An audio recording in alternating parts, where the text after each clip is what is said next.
Storytelling has the power to build communities and bridge divides.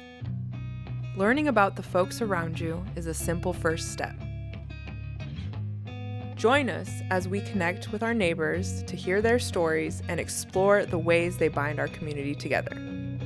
We're Mid-Continent Public Library, and it's nice to meet you. My name is Tom Gray. I grew up in New Zealand on a sheep farm. We had about anywhere from 300 to 500 sheep. I didn't do very well in school. I sort of failed everything after the age of sort of 16. Like many New Zealanders, they sort of leave New Zealand at a young age and travel. I went right through Australia working in the mines. I went to Canada for 1 year working on the drilling rigs. But over the time of starting my first business, sort of at 23, I bought into a franchise. So it was my first taste of business. Then ultimately, 24, 25, started my own companies. My name is Amy Gray. I actually grew up in the Northland of Kansas City in Platte City, Missouri. Growing up in Platte City, my parents wanted us to, go to college and make something of ourselves. They were not college graduates. And so my sisters and I all went to college and got degrees. I was actually an accountant before I met Tom. Amy and I met in Las Vegas. She sat down beside me at a roulette table. And the rest is history. It was the biggest bet I've ever made, and I'm still paying it off. I'm the CEO, co-founder of Make 48. We host innovation competitions for everyday people to create a physical prototype with the assistance of tool technicians and a makerspace, all in a 48-hour period.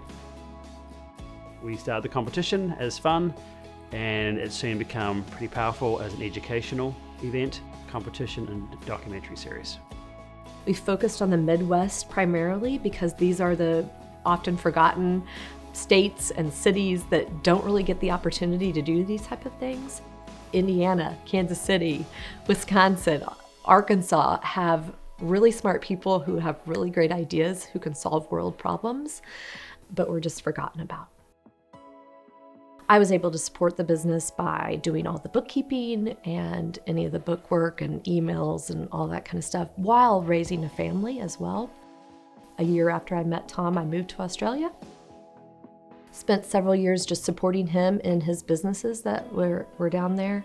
We ended up getting married there, having our first baby there, and then moved back. When you have a family, your priorities change, and really wanted to get back into living on the land. So now we have just a small lifestyle farm, 20 acres.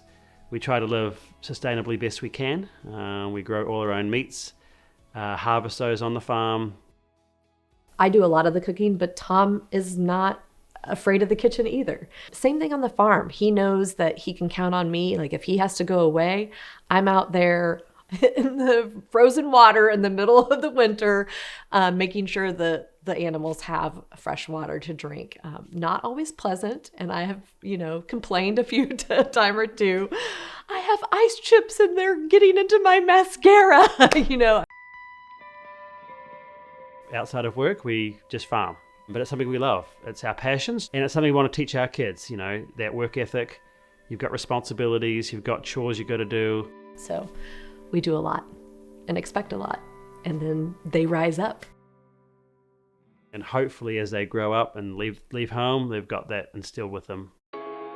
It's a lot, we've got a business, a family, a farm, trying to keep all those things alive and well. But I think because of Tom and me and the way we're structured, we're not necessarily workaholics, but we do value working.